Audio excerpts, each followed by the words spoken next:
Episode की शुरुआत में दिखाते हैं कि वो लोग अपना प्लान बनाकर ह्यूमन सिटी में रेस्ट करने के लिए जाने लगे होते हैं। जहां पर जाते हुए फैंग उससे पूछता है कि इंसानी रेस का यहाँ पर सोर्स वाइन का क्या सिचुएशन है। इसका जवाब देते हुए हाउतियन कहता है हमारे पास अब कोई भी सोर्स वाइन नहीं बचा है। सिर्फ हमारा ही नहीं बल्कि बाकी के रेसेस का भी सोर्स वाइन भी खत्म होने लगा है, क्योंकि काफ़ी सालों के माइनिंग के कारण अभी इस वर्ल्ड में बहुत ही कम सोर्स वाइन बचा है। उसकी सभी बातें सुनकर फैंग उससे पूछता है कि ओरिजिन वाइन क्या है। हाउतियन बताता है कि ओरिजिन वाइन सोर्स इस्लाम का सभी सोर्स वाइन का सोर्स है। अगर तुम ओरिजिन सोर्स वाइन को ढूंढना चाहोगे तो तुम्हें ऐसा कोई भी क्लान अलाउ नहीं करेगा, क्योंकि अगर तुम ओरिजिन वाइन में कुछ बेवकूफ़ी कर दोगे तो उससे पूरा का पूरा सोर्स इस्लाम भी डिस्ट्रॉय हो सकता है। इसीलिए उसकी सभी बातें सुनकर फैंग काफ़ी ज़्यादा हैरानी से कहता है कि मुझे लगा नहीं था कि वो उतना ज़्यादा खतरनाक हो सकता है। ये बोलकर वो उससे पूछता है कि नया सोर्स वाइन को ढूंढने पर क्या क्या फ़ायदा हो सकता है। हाउतियन कहता है कि ह्यूमन रेस का मेजर ट्रांसेंडेंट फोर्स पहले ही ये प्रॉमिस कर दिया है कि जो भी सोर्स वाइन को ढूंढेगा उसे इमीडिएटली 10,000 सोर्स स्टोन रिवॉर्ड के तौर पर दे दिया जाएगा और वो अनकंडीशनली 1% सोर्स वाइन को ओन भी करेगा। 1% सुनकर उसकी दोनों गर्लफ्रेंड काफ़ी ज़्यादा एक्साइटेड हो जाते हैं। वो देखकर फैंग कहता है सिर्फ 1% से तुम लोग इतना ज़्यादा एक्साइटेड हो रही हो? मैं तो ये सोच रहा हूँ कि कैसे हम लोग कंपटीशन में फर्स्ट प्लेस लाकर 10% को ओन करेंगे। उसकी सभी बातें सुनकर हाउतियन सोचता है कि ये बंदा काफ़ी ज़्यादा एरोगेंट है, लेकिन उसका एबिलिटी देखकर ये इम्पॉसिबल भी नहीं लग रहा है। इसके एक दिन बाद का सीन दिखाया जाता है जहाँ पर वो सभी लोग आगे बढ़ रहे होते हैं, लेकिन तभी उनके रास्ते में काफ़ी सारे भेड़िया वाला सोर्स बिस्ट आकर उन्हें चारों तरफ से घेर लेते हैं।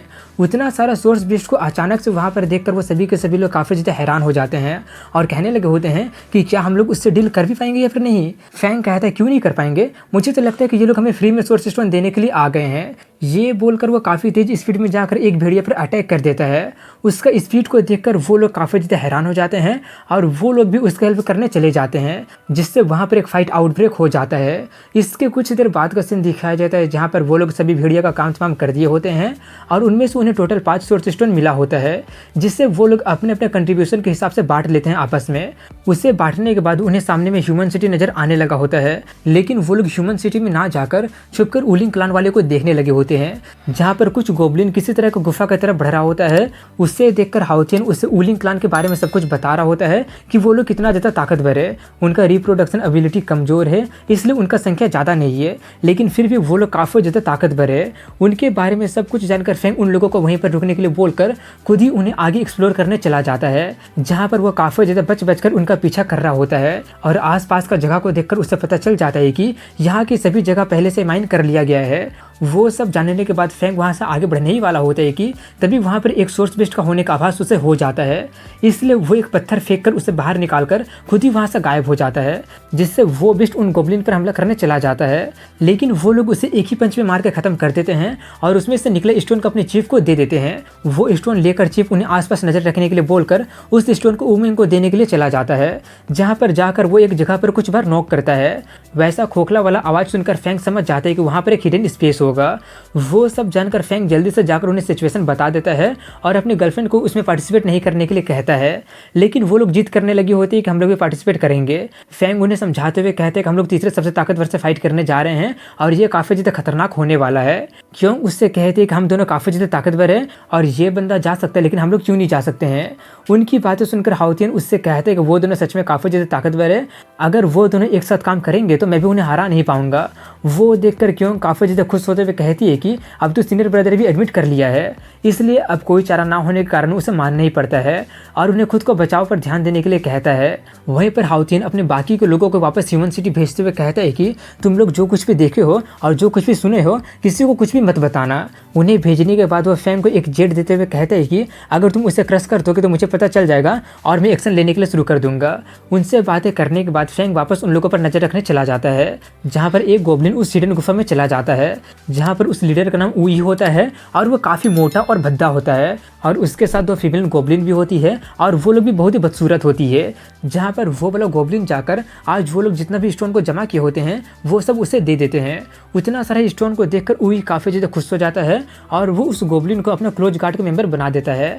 अपना प्रमोशन से वो गोब्लिन काफ़ी ज़्यादा खुश हो जाता है। वहीं पर उई उस गोब्लिन को वापस भेजकर कहता है कि इतना सारे स्टोन से जब लॉर्ड वूमेंग आएंगे तो तब मेरे ग्रुप के पास सबसे ज़्यादा होगा, और अगर मैंने लॉर्ड वूमेंग को खुश कर दिया तो मैं इस बेकार से जगह से निकल सकूंगा।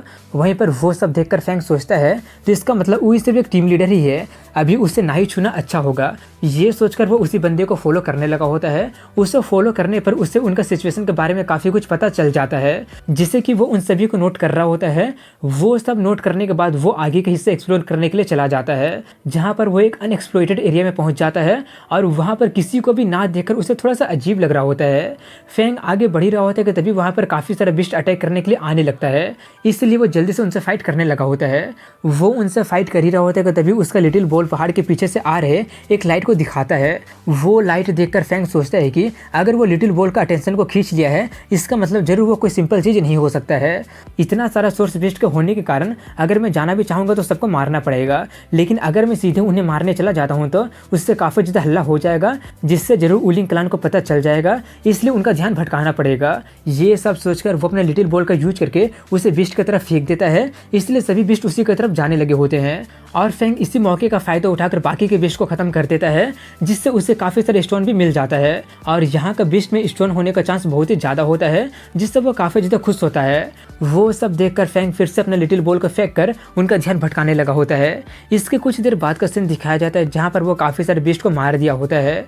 उन्हें ख़त्म करने के बाद वो अपने स्टोन को गिन रहा होता है, लेकिन तभी वहाँ पर उसका लिटिल बॉल और ज़्यादा मात्रा में बिस्ट को लेकर आ जाता है। उतने सारे बिस्ट को देखकर फैंग की फटने लगी होती है और वो जल्दी से वहां से भाग जाता है। उतने सारे बिस्ट को अपनी तरफ आता देखकर वूलिंग क्लैन वाले भी काफी ज्यादा हैरानी से पूछने लगे होते हैं कि आखिर कौन उन बिस्ट को अलर्ट कर दिया है, आखिर अचानक इतना सारा बिस्ट कहाँ से आ गया है।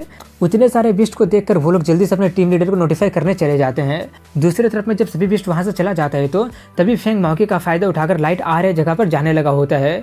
वो छुप कर जाकर देखते हैं तो उसे पता चलता है कि वहाँ पर एक व्हाइट कलर का बिस्ट होता है और वहीं से वो लाइट निकल रहा होता है, जिससे देखकर फैंग एक पल के लिए चौंक जाता है और सोचता है कि आखिर ये इतना ज़्यादा ग्लो क्यों कर रहा है। तभी उसका नज़र उस बीस्ट के पास रखे हुए एक परले जैसा गोल्ड स्टोन पर चला जाता है और उसी में से वो सब लाइट निकल रहा होता है। वो देखकर फैंग सोचता है कि जरूर उसमें से निकल रहे लाइट को ही ऑब्जर्व करने के बाद ही वो बीस्ट इतना ज़्यादा ताकतवर बन गया होगा। ये सोचकर वो उसे टेस्ट करने के बारे में सोचकर उस पर अटैक करने चला जाता है, लेकिन वो बीस्ट जाग जाता है और वो काफ़ी गुस्से में अपने हेयर को निडल जैसा बनाकर फैंग पर अटैक करने लगा होता है, जो देखकर फैंग काफ़ी ज़्यादा शॉक्ड हो जाता है और जल्दी से खुद का बचाव करने लगता है। और वो खुद का बचाव कर ही रहा होता है कि तभी वो बीस्ट फिर से अटैक कर देता है, जिससे इस पर फैंग को लग जाती है और वो काफ़ी दूर फेंका जाता है, जिससे वहाँ पर काफ़ी जोरदार आवाज़ हो जाता है। वहाँ का आवाज़ सुनकर सभी गोब्लिन हैरानी से कहने लगे होते हैं कि आखिर वो कैसा आवाज़ है और कहाँ से आ रहा है। वो आवाज़ सुनकर सभी लोग अपने लोगों को बुलाकर सोर्स वाइन का बचाव करने के लिए कहने लगते हैं और वहाँ पर जाने लगे होते हैं देखने के लिए। वहीं पर उस बीस्ट को दिखाते हैं जहाँ पर वो फैंग को पीट कर फिर से सोने चला गया होता है। दूसरी तरफ में फैंग को दिखाते हैं जहाँ पर उसे देखकर वो सोचता है कि इतना बड़ा कमोशन से जरूर सभी लोग अलर्ट हो गया होगा, इसलिए मुझे नहीं लगता कि अब मैं यहाँ पर और रह सकता हूँ। लेकिन वो फिर भी उस डिवाइन स्टोन को लेने के बारे में सोचकर फिर से लिटिल बॉल को उसे डिस्ट्रैक्ट करने के लिए भेज देता है, लेकिन उसका डिस्ट्रैक्शन से उसे कोई फ़र्क नहीं पड़ता है और वो एक चू भी नहीं करता है, जिससे फैंग का प्लान फेल हो जाता है। और तभी वहाँ पर सभी गोब्लिन पहुँचने वाले होते हैं। उन्हें देखकर फैंग को एक आइडिया आ जाता है। वहीं पर वो सभी गोब्लिन जाकर उस बीस्ट पर अटैक करने लगे होते हैं और उन दोनों में एक फाइट स्टार्ट हो जाती है। उस बीस्ट का पावर को देखकर सभी गोब्लिन काफ़ी ज़्यादा हैरान हो गया होता है और एक बंदा कहता है कि जरूर ये सोर्स बीस्ट का किंग होगा।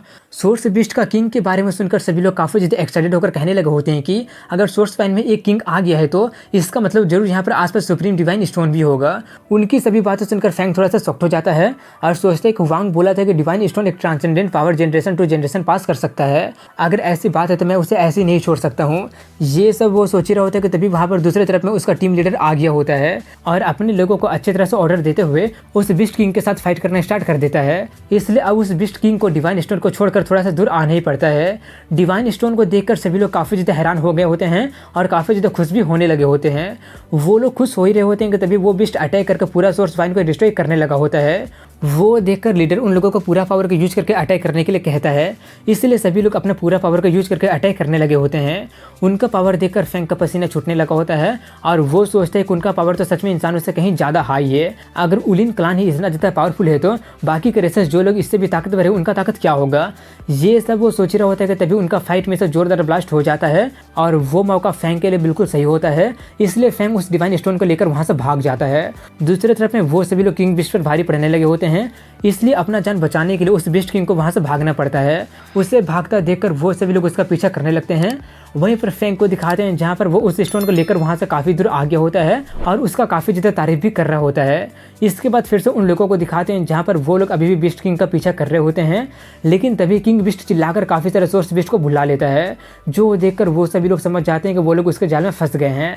और तभी वो सभी के सभी बिस्ट एक साथ उन लोगों पर हमला करना स्टार्ट कर देते हैं, जिससे अब उन लोगों को उल्टे पाँव वहाँ से भागना पड़ता है। वो सब छिपकर फैंग देखकर सोचता है कि किंग होने का बिल्कुल वर्दी है वो कुछ ही सेकंड में इतने सारे को समन कर दिया है। मुझे तो शक है कि मैं अपना वॉइड ब्लेड स्किल का यूज करने के बावजूद भी मैं उन सभी लोगों को नहीं मार पाऊंगा। लेकिन डिवाइन स्टोन मिलने से मेरा ये ट्रिप बिल्कुल सक्सेसफुल रहा है। ये बोलकर वो वहाँ से चला जाता है और उसी के साथ यहीं पर इस एपिसोड की एंडिंग हो जाती है।